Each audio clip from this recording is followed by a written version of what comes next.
Hey guys, it's Mike back for part three of the Wednesday 320 Super Knockout. We had run up a pretty good stack in part two, and we ended with this ace deuce three bet here against Franz Sousa. It was, I think, two three bets from the small blind against his button open in the last orbit. So, and he folded to both. So we made probably made a note on him that he was playing pretty honest with us, and um, yeah, so we know we can hopefully exploit that.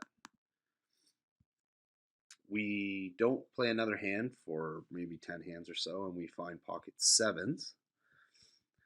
And again, I don't think I mentioned it in the first couple parts, but I always really welcome any chat in the forums about this. This is, what we're here for. We're here to help, and I'm pretty good about getting on there and responding to people. So if you have any questions, there's been some interesting spots that are you might not see quite as often because there's not a ton of super knockouts, and there's the whole aspect of the bounty value, which causes me and most other people to play quite these types of tournaments quite differently, uh, and be calling three bets a little bit lighter with the implied equity of potentially flopping well and getting the guy's bounty, and calling bigger shoves and stuff pre-flop, and your range is widened because of that extra equity in the knockout. So um, I definitely welcome any discussion. So I'd love to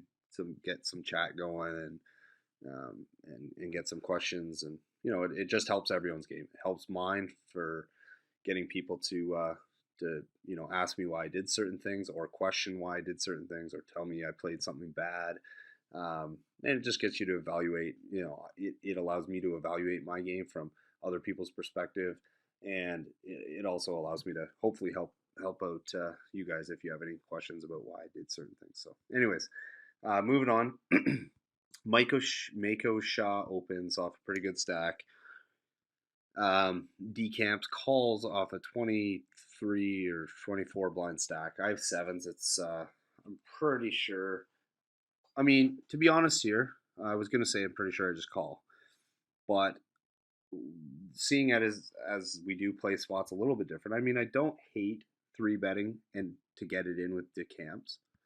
Um, the only problem with that is that I don't think he's flatting like ace queen, ace king. So the stuff that I'm actually going to get him to get all in with, like I think it's pretty likely that this guy's flatting with like jack 10 or jack queen or 8 9 or 9 10, or like pocket sixes or sevens or eight, not sevens, but eights or nines. But the stuff that, so I think there's a lot of marginal stuff. I think he probably would have three bet like ace king, ace queen, ace jack. And um, so I'm not too concerned about being ahead of his flatting range. But the point is if I three bet and he gets it in, I'm probably not doing so well against that getting it in range. So I probably best play is just to flat, and I assume that's what I do. So I do just flat and the small blind flats as well, and we flop an open and a straight draw, but the butt end of it. Um, that's a really disciplined fold by me. We saw me make a couple bad calls. Well, the king five earlier was in part one was pretty bad. Um, this is just a spot where this guy could have a completely made hand. Right now, he could have Jack Queen. I doubt he probably doesn't have Jack Seven ever. Possibly could have 6 7. I doubt it though. And he has a bunch of sets here, which my straight draw is not doing well against. And not only that, but like he could easily have like Queen 10 or something like that, where the Jack doesn't complete my, well, it completes my straight, but it gives him a bigger one. So um, or he could have Jack 10, which means he has one of my outs, or he could have Jacks, which means he has two of my outs. So yeah, we have a straight draw, and I probably don't fold straight draws very often in position, but this is just a spot against this guy's flatting range pre, and the fact that he's betting this flop with a guy in position behind him on this board. I just think this is just he's got a set or a made straight or like Jack 10 or Jacks or something. So I just decided that, you know what, it was not a good spot for me to get involved, and so I just folded. And we move on to the next hand, which is two hands later and pocket twos.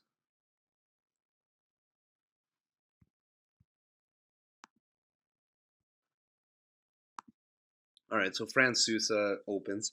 Um, as I mentioned at the start of this part, we have three bet him twice in the last couple orbits, or last few orbits now. Um, he's deep enough that I can set mine against him, especially if one or two other guys come along. We have him covered, so there's also the the thought about his bounty. Not that he's getting 35 blinds in post flop very often, um, but I don't want to three bet here because I have three bet him a couple times. So this is a spot where I would like to play this hand in position. See if we can flop a set. If not, maybe take him off of his hand with a little post flop play rather than pre flop. We've done that a couple times, and I think it's pretty reasonable to think that if I do three bet him, he's now going to four bet with a much like a decent range. Like when I say decent, I think he'll probably four bet like ace jack plus, and then we just have to fold. So in this particular spot, I just prefer the flat. We do get called by another guy. Flop is not very good for us. And oh, okay, so this is interesting because like I would definitely have just auto folded if he bet. Um, this guy called out of the big blind, so I'm not too worried about him like having an ace or a king for that matter. I mean, he might have a king, but it's there's a lot more combos of hands that he's calling with that are not an ace or a king. Um, and I think Franz Sousa bets maybe not a king, but he's betting every ace that he opened with here. So I decided, you know what, I might as well just take one shot at it. And if they call, I'm done with the hand. I also have not very good backdoor stuff, but I do have a backdoor straight draw and a backdoor flush draw. So, and I have position. So my point being is that I think I take it down here a fair bit the way the hand plays out. And if I don't take it down here, um, there's a lot of turns that could help. Obviously, a two is good. A three and a four are the first step to making the wheel, and a diamond is the first step to making a flush. Obviously, we might not have the best flush if we were to get there, but having position is important here because when when I do get called here, um, and I pick up my equity, I'm maybe I'll barrel here, but if I don't, they're going to check to me almost always on the turn, which therefore gives me a free river. So if I do turn a diamond or turn a three or a four, I get a free river card to try to hit that backdoor straight or flush. So I think for a number of reasons, I just think it's worth putting in a bet here and turning your hand into a bluff. Anyways, they both fold. It works. I'm pretty happy about it, and we move on. Jack Queen offsuit about five hands later. I open from under the gun. This is kind of like one of those ones where I like folding is definitely fine. Um, there's a couple. Well, they 25 blinds, 24 blinds are they it's just that amount where it's a little much to just three bet rip in. Um, so we're not too concerned about there being any three bet shove stacks. I guess like there are two, but those might three bet, and it's a lot of chips. So I think their range would be have to be pretty small for them to get it in, which means that it's not very often that that's going to happen. So I do think it's a fine spot to open. I also would be totally fine if you decided you wanted to fold here. But I open more than the next guy, so I went in for the open. um, this is a flop where um, if if I have like ace queen here, I'm checking this flop. Uh, with two pair, I think that's like the minimum of what I should bet this flop with. Against pure cash is in position. He has a big stack and has me covered. I definitely wouldn't want to be inflating this pot with worse than two pair here. So like Maybe I would bet king queen, but I still think it's probably better to check call. Um, but yeah, with two pair, I think we there's enough value, to get called by something like 9-10 or jack 9 or jack 10 or queen 10. If they were to have, I doubt they ever have ace king. If they were to have king 9 or 8-9, we obviously have outs to a full house. And if they have clubs, we should make them pay for it. So with two pair, I do think we should bet this flop. And we get a call from the guy out of position, which is ideal. I wouldn't have been as happy if pure cash called. It makes it tough to play.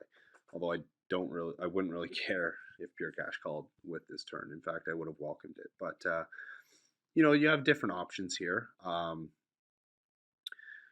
This is a spot where, to me, it's all about stack to pot ratio. If this guy's really deep, I'm betting this turn 100% of the time. If this guy has like 4.5K, I'm checking this turn almost always to try to get him to shove the river, because this card in his head, when it should help his pre-flop range, calling range, and his flop calling range.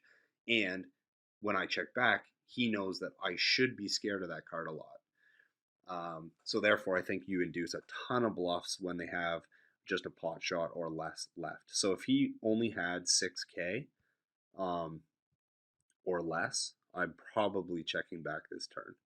When they have over, if he had like 15K, I bet hard. Like I'd probably bet 4K here. When it's this stack that's left, there's two things I probably do here. I either bet super small, so like 1600, to try to make him think he has fold equity and like I'm blockering for cheap showdown.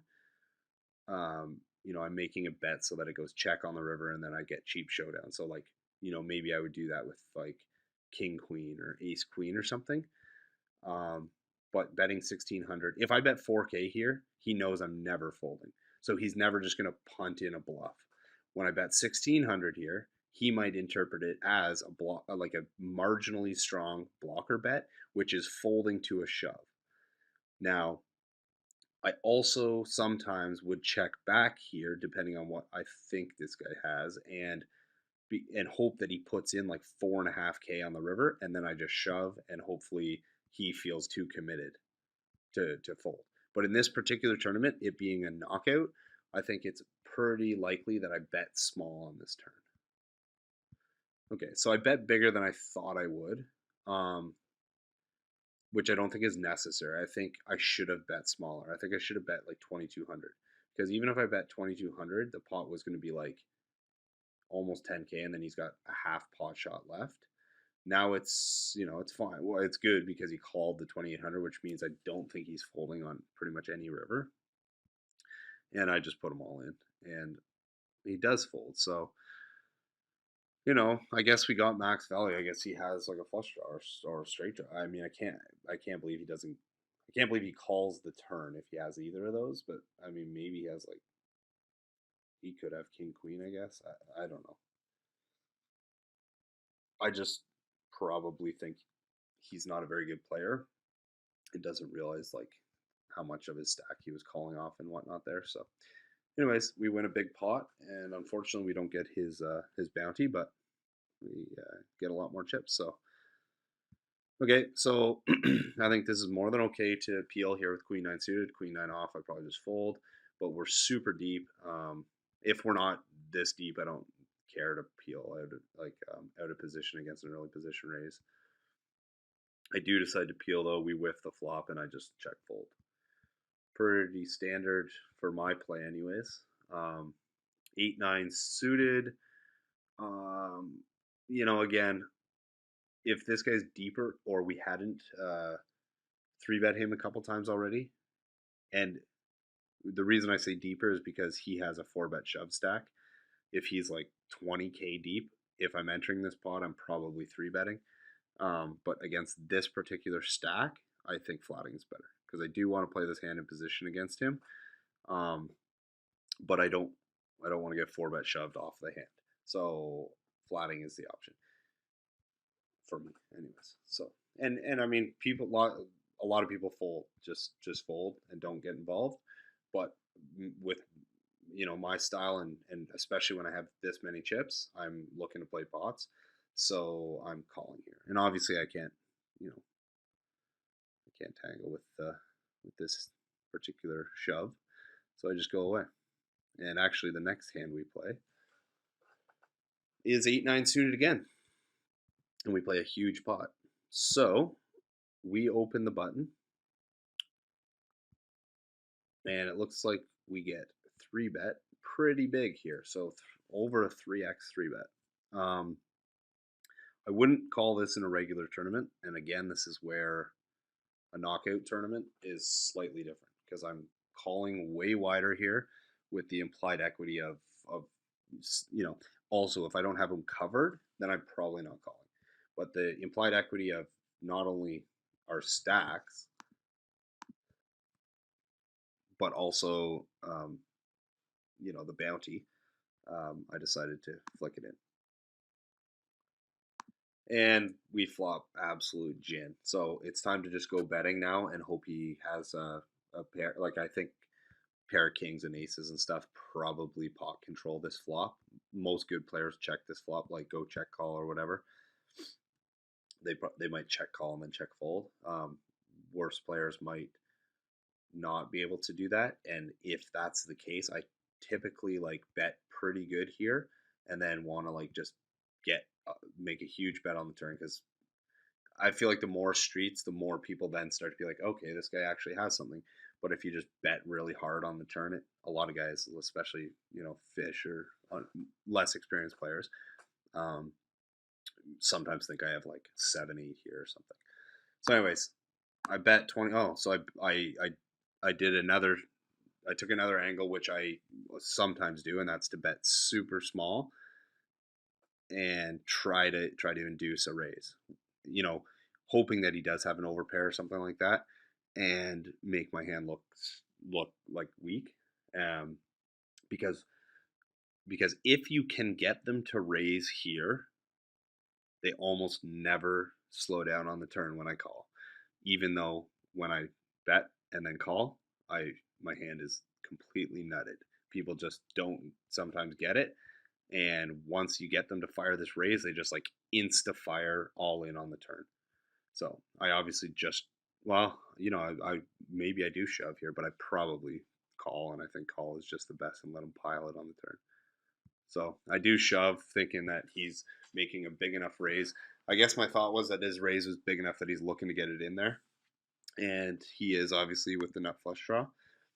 And we fade it, and we win a huge pot and another bounty. So I think we're up to 5 or 6 bounties now, so it's pretty good.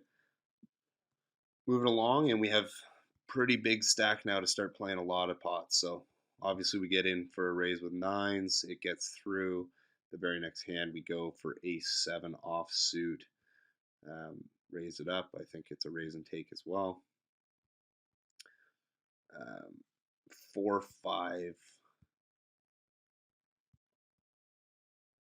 I guess I probably am folding here if this guy folds, but I guess I just decided, we're really deep and I'm getting the right price. So I decided to take a flop. I whiff and I'm just done with the hand. So I probably start mixing it up here a bit. I see I'm playing some decent size. Oh yeah, I remember this hand.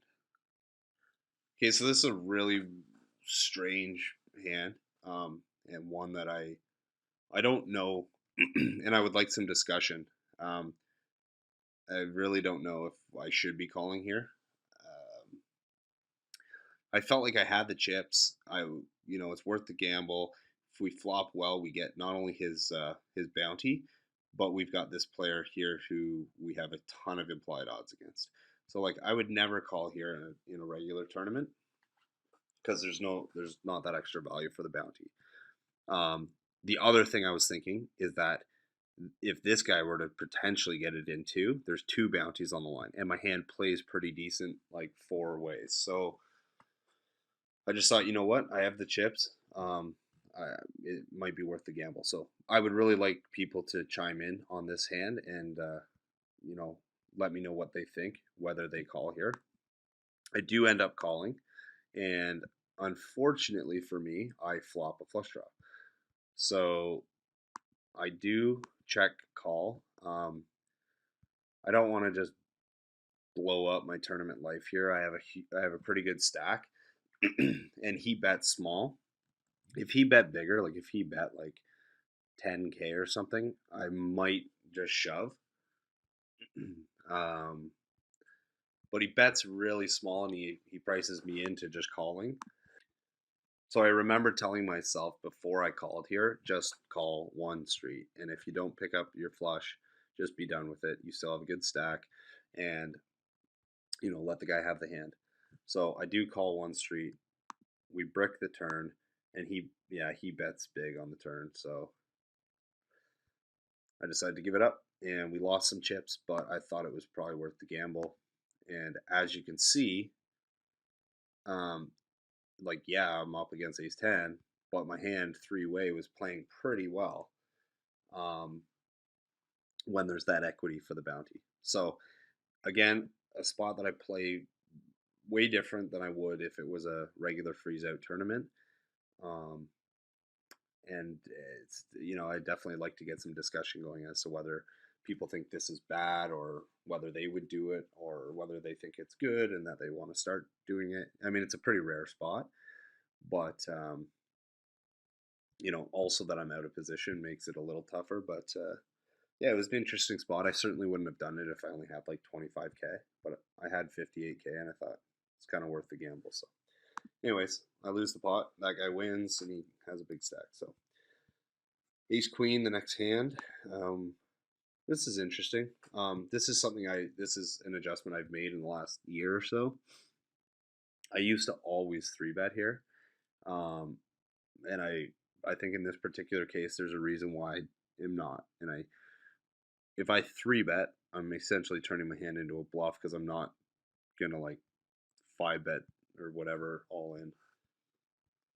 Um, I mean, I guess I can call a four bet, but I don't hate three betting. The other reason that I just flat here is because I think if I three bet, it's really unlikely that this guy's going all in with anything worse. But I think if I flat here, he might just jam like king queen or ace 10 or ace jack. So that's the biggest reason probably why I flatted. Not only ace queen, it plays well. I'll get in position against this guy. I think this guy's a fish. I have him marked as a fish. So, anyways, I just thought there was when it's a bounty tournament and this guy might jam worse, but he's never jamming worse when I raise. I might jam ace jack if I raise, but anyways, I just thought it was the best way to potentially get this guy to put in his 6K. He folds, and we flop top pair, so I typically will just go check call, check call, check call, and let a guy just barrel.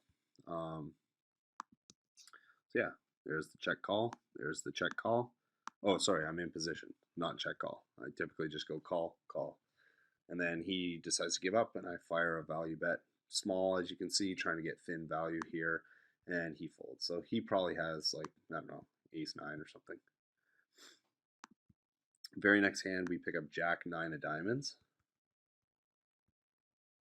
And yeah, so this, I mean, I don't hate flatting here either, but in this scenario, I don't necessarily, like, I'm not trying to get this guy to shove.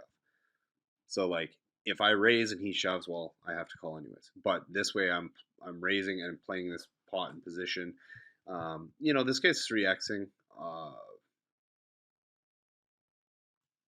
I mean, I just I just like to raise it up and put some pressure on him, and see what he's all about. So I needed to figure out what his tendencies were, and how he was reacting to my three bets. So I wanted to see what his like 3x range was too. So I flop middle pair, which a lot of the time I just check back here. But when the board comes specifically king 9 3 rainbow, I don't think he has a lot of kings. Ace king probably is four betting pre-flop. And king queen is probably the only hand. I mean, he might be calling king jack, but unlikely. I have a jack. It's king 10. I mean, it's getting thin. You know, who knows how much this guy's calling three bets, but when it does, when it comes king 9x, I'm more likely to bet my second pair. And I just wanted to figure out. I wasn't sure how this guy plays, so I was trying to figure out what was going on. Anyways, he folds. We win the pot. We move on. Jack 9. Okay, so I just peel suited Jack 9, trying to get this guy in the hand and try to win his bounty is what I was probably doing. And then I just folded. That's good discipline fold. My second pair is probably not good there. Like, he's betting into three people, one of which has his bet back, and just it tells me that this guy has an ace or better, or the only hand that I'm probably beating here is like a flush draw, but it's probably like something like queen jack or king queen of hearts or something like that. So just decide to fold. Very next hand, we pick up king jack, and I hope this is one that I three. Okay, it folds to me, so I just open. That guy goes all in, and this guy overcalls. Obviously, he's probably calling super wide here. I'm never folding. I'm actually kind of surprised I don't isolation raise to try to get this guy out of the hand to play to try to just win this guy's bounty. But I probably had position and thought, you know what, maybe I have a better opportunity to get him off of him post flop. So anyway, we flop top pair, so we're probably just gonna call here. And he checks. I think that we should probably bet. Pot is 24K. I think in this particular scenario, we're trying to build this pot against this guy. So like that's the side pot, and the main pot's 24K. I think like betting 8 or 9K here is pretty good. Yeah, so 8,800. We get it in against ace 10, and I think we fade it. We win the hand, and we get another bounty. I think that is 6 bounties now. And then a few hands later, we pick up ace queen. Go in for a raise. Big blind calls. We flop the gutter. He calls. I typically just barrel here. Oh, check back. I hit my ace. Actually, yeah. When that card comes, I think I'm more likely to barrel when it comes like say a 4 on the turn, because when a king comes on the turn, no one ever folds a jack now. No good players are folding a jack to a double barrel. So yeah, I actually don't barrel the king very often. Anyways, I river the ace. I should probably go for some value here. Oh, I check back. I don't know. That's again a spot I should. I mean, I guess the way I'm looking at it is I'm never getting called by worse here. I doubt he's ever heroing me with a jack. Um, and any ace we chop with, and I don't think he's folding an ace. So I'm really only, yeah, I don't get called by worse. I get called by chops, and then I get raised some. So I think checking back is just the best play there. King queen offsuit from the big blind. I probably just. Oh, okay. This is I like this. um, it's pretty aggressive. Um, this guy's opening off. It's actually pretty. It's really aggressive, but my hand looks so absolutely ridiculously strong. This guy's opening off like 22 blinds or 21 blinds or something. 22 blinds. And Alba's 3-betting, which means he's got to be strong. This guy's overcalling, which he's a fish, so I'm not too concerned. But then I make a huge squeeze. I have 2 blockers, and I'm out of position. I mean, I think most people just fold here. I just thought like my hand, it's a spot. It's just a spot where I'm forcing these guys to have absolutely huge hands. Um, I think like the ranges are wide, and like the ranges are just wide enough in my opinion that his opening range and his 3-betting range are just wide enough to make this 4-bet because of how strong it looks. I'm getting enough hands out of those ranges to fold to make this a profitable play. So yeah, this is pretty rare for me to do something. Well, I guess it's not that rare, but um, it's a pretty rare spot in the sense that the, the under the gun raiser has 22 blinds. Someone three bets him from the button. Someone overcalls from the small blind, and then I'm in a situation where I decide to cold four bet. Like it's pretty rare. Um, I think it's one of the best hands to do it with, just because you have pretty good blockers. Uh, like you have pretty good blockers like kings and queens. So unless a guy has and ace king, ace queen's folding. So unless the guy has aces or you know unlikely that he has kings or queens, and he might have ace king, and one of them might get in with ace king. But I I honestly think jacks is probably folding here if any of these guys have jacks. So I took a pretty aggressive line. um, it worked out. Picked up a pretty good pot for not going to a flop, but yeah, I just look for spots like that I just think that there's the ranges are exploitable a bit. So I two hands later I decided to make a play here. This guy opens really wide. This guy again, like I mentioned, he's a bit of a fish.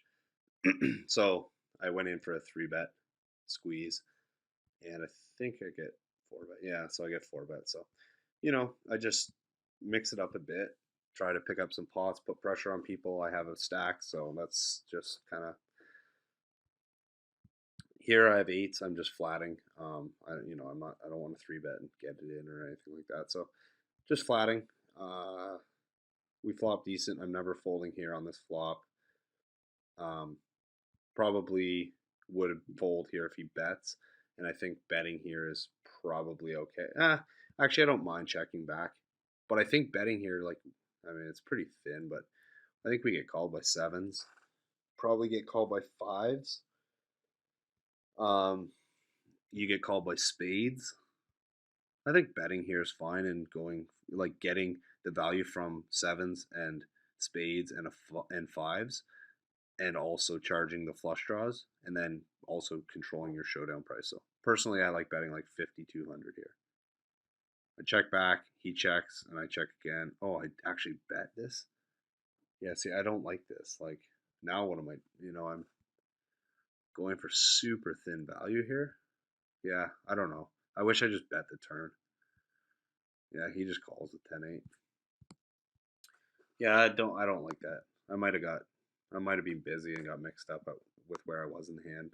I might have been busy with other tables elsewhere, but yeah, that's the sort of thing that playing too many tables, like if you lose track of what happened, you just then bet the river because you forget what happened on the turn or the flop or whatever.